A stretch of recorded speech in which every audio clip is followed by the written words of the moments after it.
And welcome back. Average monthly housing payments just reached an all-time record high according to a brand new report from Redfin.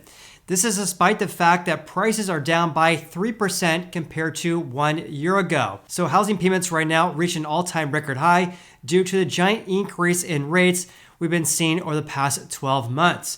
In fact, here's a report that was just announced today, which is the 20th of April here. It says a typical U.S. homebuyers monthly housing payment. This is a housing payment based on average asking prices right now and looking at current rates today compared to 1 year ago. So the typical monthly housing payment hit a new all-time record high of $2,538 per month. This is after weekly average rates increased to 6.39% according to data from Freddie Mac. If you guys all know, I'm not too much of a fan regarding Freddie Mac's weekly survey. Instead, I actually like to look at daily rates according to the Mortgage News Daily. So for example, as of today, which is again the 20th, average rates for 30-year fixed is at 6.67%, an 8 basis point increase compared to yesterday. Also for a 15-year, it's at 6.05%. FHA and VA is around 6.25%.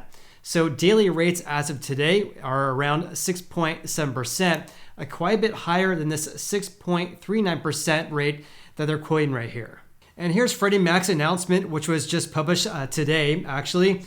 So they're announcing here that the average 30-year fix, again for people with great credit, of course, is at 6.39% as of April 20th, 2023. And that's an increase of approximately 1.3 percentage points because 1 year ago, average rates were at 5.11%. Also, according to Sam Cater, who's Freddie Mac's chief economist, I'm probably mispronouncing his name, so my apologies, Sam. He says for the first time in over a month, mortgage rates moved up due to shifting market expectation. Home prices have stabilized somewhat, but with supply tight and rates stuck at above 6%, affordable housing continues to be a serious issue for many potential homebuyers. Unless rates drop until the mid 5% range, demand will only modestly recover. He's spot on regarding this because even though prices are down compared to 1 year ago, we still have a big affordability issue in the US right now. So for example, someone looking to buy an average price home today compared to 1 year ago are going to pay approximately $270 more per month to buy that house today compared to 1 year ago, even though prices are down by about 3%. And going back to Redfin's report here, they say here that this new high of your average monthly housing payment of would-be home buyers comes in spite of the median home sold price dropping by 2.6% from 1 year earlier during the 4 weeks ended April 16th, the biggest decline in over a decade, which by the way, Redfin's data goes back to 2012. So this is the biggest decrease in over a decade according to Redfin here. They also say here that elevated housing costs are one reason would-be home buyers are backing off. Pending home sales are down 19% from a year ago, the biggest drop in nearly 3 months. On top of that, we saw a decrease of 10% in the number of applications for home loans to buy houses compared to 1 week ago, based on data from the MBA. Buyers are also limited by the shortage of houses for sale. I would say the shortage historically speaking, because on average, we have a lot more houses for sale compared to 1 year ago. But compared to pre-COVID levels back in 2019, for example, we have approximately 50% fewer houses for sale compared to that time frame. In any case, with this historically low levels of houses for sale, we also saw a huge decrease of new listings, down by 21% compared to 1 year ago, as a lot of homeowners want to stay put and hang on to their comparatively low rates. In regards to home prices, have a look at this because home prices have decreased compared to 1 year ago in 30 of the 50 most populous US metros. This means that approximately 60% of the 50 most populous metros have now posted a decrease in home sold prices compared to 1 year ago. In fact, the biggest decrease was actually in Austin, Texas, where prices fell by 15.1% compared to 12 months ago. However, though, based on my own analysis, prices are down by about 20% compared to last year's highs in Austin, Texas. After Austin was Oakland, falling 11.5%, Sacramento, California, falling by 9.5%, San Francisco down by 9.2%, and Seattle, Washington, falling by 9.1% compared to the same time frame of 2022. In contrast, sale prices increased the most in Fort Lauderdale, Florida, where they saw a 9.1% increase in prices. I mean, what a difference here. This area here, an increase of 9.1%, whereas Austin, Texas is down by 15.1%. Real estate is local, to say the least. After Fort Lauderdale, Florida, I can't say that word, was Cincinnati, Ohio, a gain of 9%. Miami also saw a gain of 9%, or nearly 9%.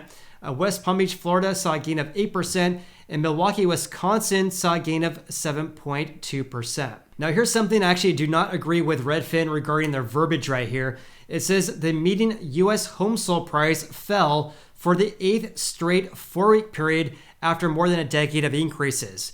What they should say right here is compared to the same time frame 1 year ago. In other words, on a year-over-year basis, prices are down for 8 consecutive weeks. But look at this, because yes, it's true that prices are down on a year-over-year basis for 8 consecutive weeks. As you can see right here, prices down compared to 1 year ago for 8 consecutive weeks. 1, 2, 3, 4, 5, 6, 7, 8 consecutive weeks. However, what they do not mention is this right here. Just looking at 2023, again, this is based on the median sold price in the US according to Redfin here. Prices have been increasing in the US ever since really the 4 weeks ended February 19th. So we went from 343,000 was the median sold price back in the 4 weeks ended February 12th. Now it's $366,000.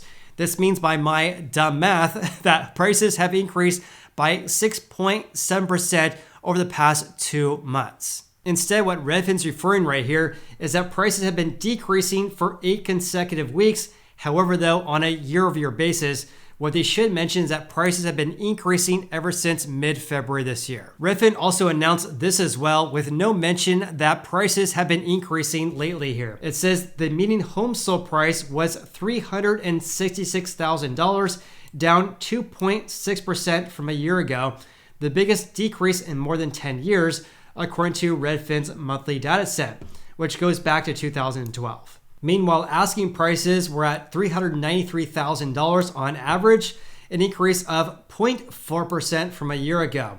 Also, the monthly mortgage payment on the median asking price home was just over $2,500 at that 6.39% rate, which is an all-time record high, and also an increase of 12% from a year ago. In other words, when looking at asking prices today compared to 1 year ago, your average monthly housing payment is $265 more per month, even though prices are down by 2.6%. And here's a look at your average monthly housing payment.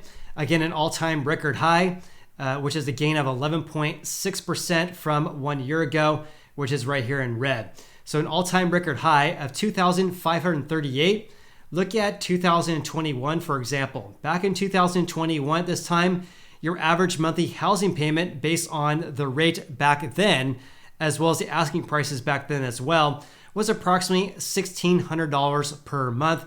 Now it's $2,538 per month. This means by my dumb math, that's an increase of 59% in your average monthly housing payment over the past 3 years. And this, in my opinion, is one of the main reasons why we're not seeing the craziness from 2021 and 2022, where our housing market was absolutely skyrocketing.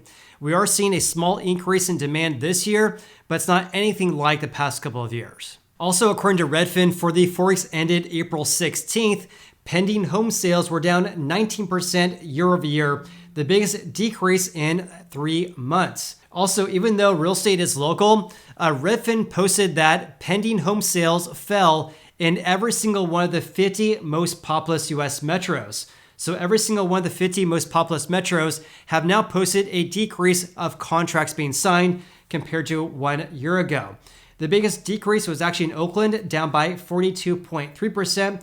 Actually, that's a new one because Las Vegas has been the #1 spot for quite some time. but it's not too far off at 42.2% versus 42.3% in Oakland. Portland, Oregon saw a decrease of 41%.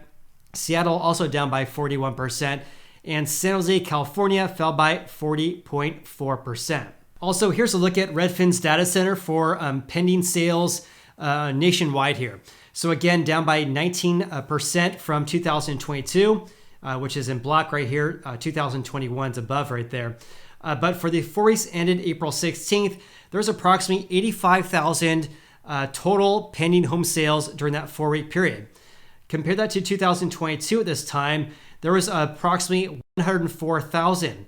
In 2021, there was 111,000. So even though we have more pending home sales right now compared to the start of this year, the current numbers we have right now are well below 2022 as well as 2021. Also, check this out, because not only are we seeing a decrease of contracts being signed in every single one of the 50 most populous metros, but new listings also decrease in every single one of those metros as well. So overall, for the 400 plus US metros that Redfin tracks, new listings fell by 21.3%.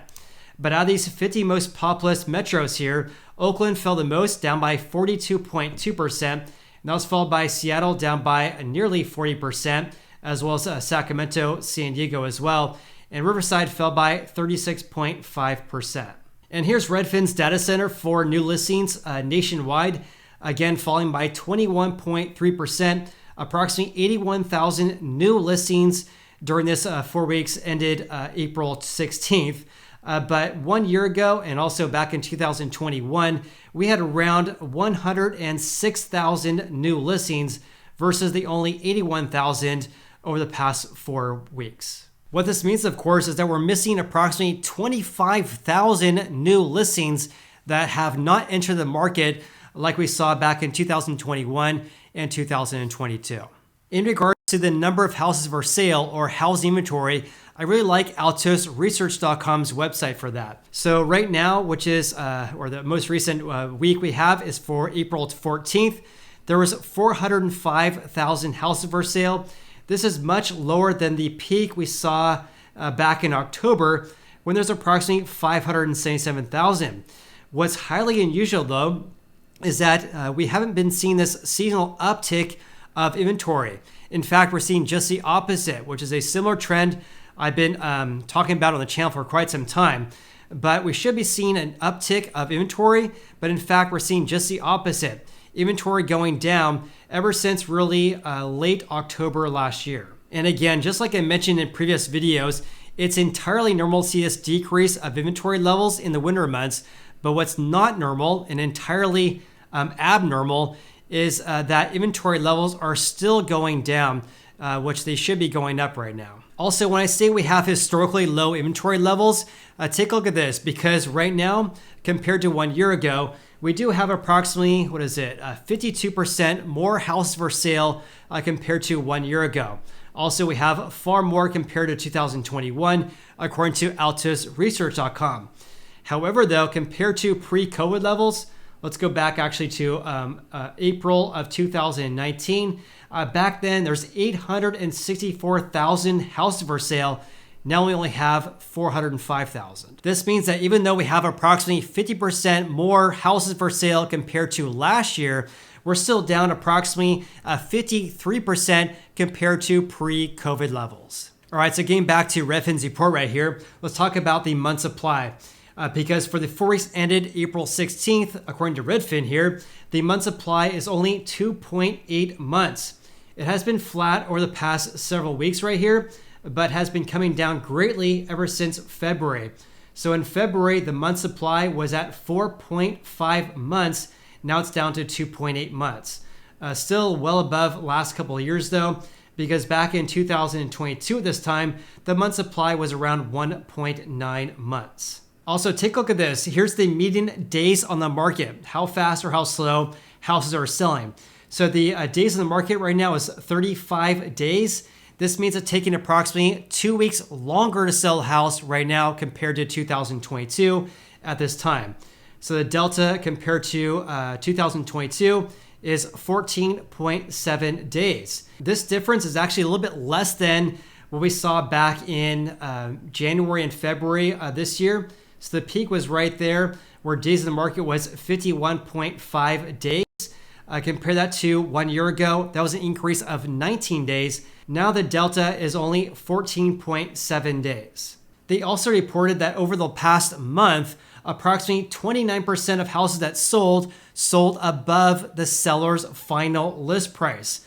Another way to look at this, of course, is that this means that approximately 70% sold at or below the seller's asking price. Also, even though this number has been increasing ever since February, at 29.4% selling over the seller's asking price, this is still well below last year's levels, because at this time in 2022, that ratio or that share was actually just over 50%. And yet here's another metric that's going up as well, but still well below the past couple of years.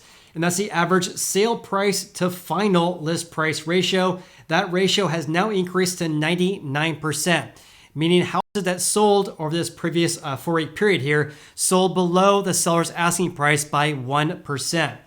Compare this to 2021 this time, the ratio was at 100%. And also in 2022, the ratio was 102%. So 1 year ago, houses were selling for 2% over asking. Now they're selling for 1% below. And with that said, please comment below your biggest takeaways from today's video. Also, if you guys got any value out of this video whatsoever, then please hit the like button and I appreciate that. Of course, I appreciate you. Hope you have an awesome day and I look forward to seeing you on the next video.